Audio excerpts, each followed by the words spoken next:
going to read you a few pages from the big wave. Kino lived on a farm. The farm lay on the side of a mountain in Japan. The fields were terraced by walls of stone, each one of them like a broad step up the mountain.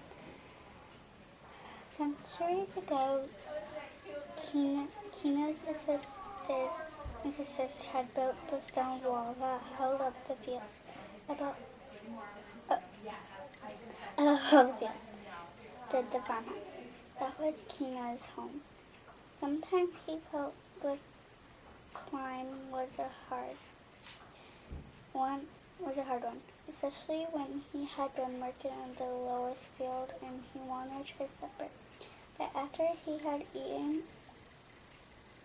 at night and in the morning, he was glad that he lived so high up, because he could look down on the broad blue ocean at the foot of the mountain. The mountain rose so steeply out of the ocean that there was only a strip of sandy shore at its foot. Upon the strip was the small fishing village where Kino's father sold vegetables and rice and brought fish. From the window of his room, Kino looked down upon the few thatched roofs of the village, running into uneven lines on both sides of the cobbled street. These houses faced one another, and those that stood beside the sea did not have windows toward it. Since he enjoyed looking at the waves, Kino often wondered why the village people did not. But he never knew until he came to know Gia, whose father was a fisherman.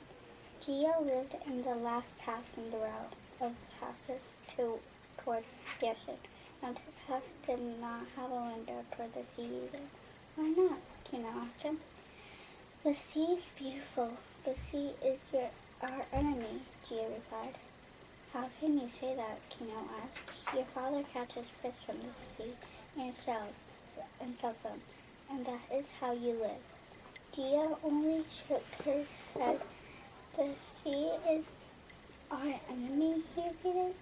We all know it was very hard to